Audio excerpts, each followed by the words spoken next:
Assalamualaikum warahmatullahi wabarakatuh.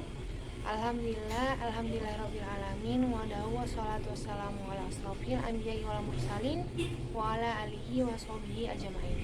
Amma ba'du. Puji syukur kita panjatkan kehadirat Allah Subhanahu wa taala yang telah memberikan kita nikmat kesempatan dan kesehatan sehingga kita dapat melanjutkan perkuliahan kita. Yang terhormat Bapak dosen pengampu Pak Delfaroni dan teman-teman saya sekalian, di sini saya akan menyampaikan materi saya yang berjudul Saham, Obligasi, dan Sukuk. Pengertian saham. Saham merupakan surat bukti kepemilikan atas sebuah perusahaan yang melakukan penawaran umum dalam nominal atau persentase tertentu. Menurut Subagio 1997, saham merupakan tanda penyertaan modal dalam suatu persetoran terbatas atau PT. Secara konsep, saham merupakan surat berharga bukti penyertaan modal kepada perusahaan, dan dengan bukti penyertaan tersebut, pemegang saham berhak untuk mendapatkan bagian hasil dari usaha perusahaan tersebut. Saham adalah surat berharga yang bersifat kepemilikan terhadap suatu perusahaan. Maksudnya, si pemilik saham merupakan pemilik perusahaan. Semakin banyak saham yang ia miliki, maka semakin besar pula kekuasaan dan wewenangnya dalam perusahaan tersebut. Keuntungan yang diperoleh dari saham adalah dividen. Yang dimaksud dengan saham adalah pasar modal syariah dengan pasar modal konvensional tidak ada bedanya atau sama saja. Hanya saja saham yang diperdagangkan pada pasar modal syariah harus datang dari emiten yang memenuhi kriteria syariah. Secara umum, saham yang beredar pada Bursa Efek Jakarta dapat ditinjau dari beberapa segi. Yang pertama ada saham atas nama atau nominal share. Saham atas nama ialah saham yang menyebutkan nama pemiliknya. Yang kedua, saham atas unjuk atau bearer share. Saham atas unjuk ini ialah saham yang tidak menyebutkan nama pemiliknya. Yang ketiga, ada saham biasa atau ordinary share.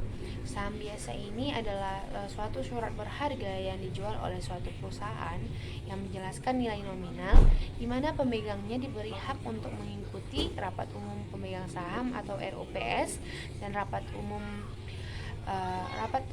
pemegang saham luar biasa, serta berhak untuk menentukan membeli right issue atau penjualan saham terbatas atau tidak, yang selanjutnya di akhir tahun akan memperoleh keuntungan dalam bentuk dividen.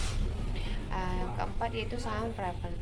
Saham preference merupakan suatu surat berharga yang dijual oleh suatu perusahaan yang menjelaskan nilai nominal, di mana pemegangnya akan memperoleh pendapatan tetap dalam bentuk dividen yang akan diterima setiap kuartal atau 3 bulan. Diatur dalam pasal 1457 KUHP Perdata, 1540 KUHP Perdata, jual beli menurut pasal 2457 jual beli menurut pasal 2457 KUHP Perdata adalah suatu persetujuan dengan mana pihak yang lain membayar harga yang dijanjikan. Dan Fatwa Dewan Syariah Nasional Indonesia nomor 40 DSN MUI 2003 juga telah memutuskan akan bolehnya jual beli saham.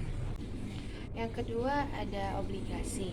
Dalam Kamus Hukum Sudarsono, obligasi mempunyai dua pengertian, yaitu pertama, surat pinjaman dengan bunga tertentu dari pemerintah yang dapat diperdagangkan atau diperjualbelikan.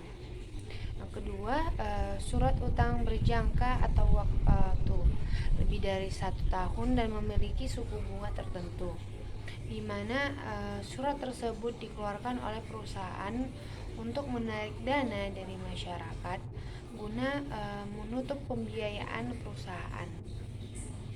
Tadi, obligasi adalah suatu perikatan yang berisi janji, dan obligasi merupakan surat yang berisi janji di mana salah satu pihaknya atau penerbitnya bisa berupa perusahaan maupun pemerintah. Oleh karena itu, dalam obligasi mempunyai janji bahwa dalam hutang tersebut akan diberikan bunga yang bentuknya tergantung pada kesepakatan, apakah bunga mengambang atau bunga tetap. Ada beberapa jenis obligasi, yaitu yang pertama berdasarkan proses peralihan kepemilikan. Berdasarkan proses peralihan kepemilikan, obligasi ada dua jenis, yaitu yang pertama obligasi atas nama atau registered bond.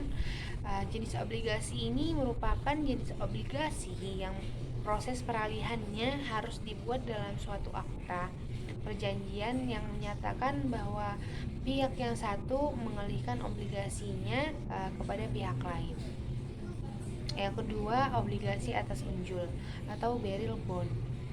Jenis obligasi ini dapat dikatakan bahwa yang memegang sertifikat obligasi tersebut maka dialah sebagai pemiliknya. Yang kedua, berdasarkan cara penetapan dan pembayaran bunga. Ada beberapa jenis obligasi dilihat dari segi penetapan dan pembayaran bunganya, yaitu yang pertama, obligasi dengan bunga tetap. Yang kedua, obligasi dengan bunga tidak tetap. Yang ketiga, obligasi tidak terbatas jatuh temponya atau perpetual bond. Yang keempat, obligasi tanpa bunga atau zero coupon bond. Dan yang kelima, obligasi dengan bunga mengambang atau floating rate bond. Yang ketiga, ada berdasarkan penerbitnya atau issuer. Dilihat dari segi penerbitnya, obligasi dapat dibedakan menjadi 3 macam, yaitu yang pertama, obligasi pemerintahan pusat atau government bonds. Yang kedua, pemerintah daerah atau municipal bonds. Dan ada yang keempat, obligasi berdasarkan jaminan. Tinjau dari segi jaminan yang diberikan, terdapat beberapa jenis obligasi, yaitu yang pertama, obligasi jaminan atau secured bond. Yang kedua, obligasi tanpa jaminan atau debentures. Yang ketiga, guarded bonds. Yang keempat, mortgage and other asset backed bonds. Dan yang kelima, obligasi berdasarkan tujuan penerbit. Ada beberapa obligasi berdasarkan tujuan penerbit, yaitu yang pertama, investment bonds. Yang kedua, industrial development bonds. Yang ketiga, participating bond. Yang keempat, subscribed bonds atau obligasi pelanggan. Pasal 1754 KUHP Perdata, setiap poin prestasi terhadap utang tersebut akan menimbulkan kewajiban dari pihak berutang untuk membayar ganti rugi, pelunasan pokok, dan seterusnya. Fatwa Dewan Syariah Nasional Nomor 32 DSN MUI 2002, obligasi syariah adalah suatu surat berharga jangka panjang berdasarkan prinsip syariah yang dikeluarkan emiten kepada pemegang obligasi syariah, yang mewajibkan emiten untuk mendapatkan kepada pemegang obligasi syariah berupa bagi hasil serta membayar kembali dana obligasi pada saat jatuh tempo. Dan yang ketiga, ada sukuk. Sukuk merupakan bentuk jamak dari kata syak yang memiliki arti yang sama dengan sertifikat atau not.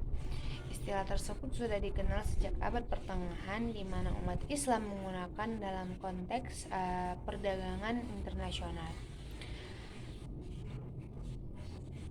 Ada beberapa sukuk yang dapat diperdagangkan, diantaranya yang pertama, sukuk mudharabah, yaitu sukuk yang diterbitkan berdasarkan perjanjian atau akad mudharabah, di mana satu pihak menyediakan modal dan pihak lainnya mempunyai keahlian.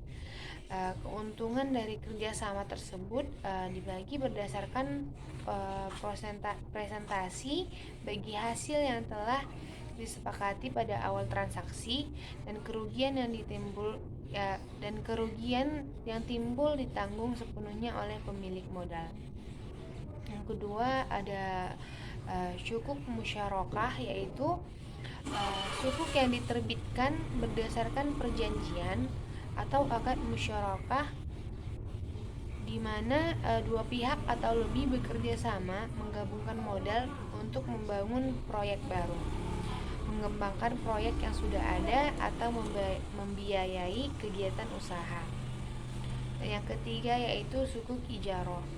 Sukuk ijaroh yaitu sukuk yang diterbitkan berdasarkan perjanjian atau akad ijaroh di mana satu pihak bertindak sendiri atau melalui menyewakan hak manfaat atau suatu aset kepada pihak lain berdasarkan harga dan periode yang disepakati tanpa diikuti dengan pemindahan aset. Uh, di sini barang siapa dengan maksud hendak menguntungkan diri sendiri atau orang lain dengan melawan hak menurunkan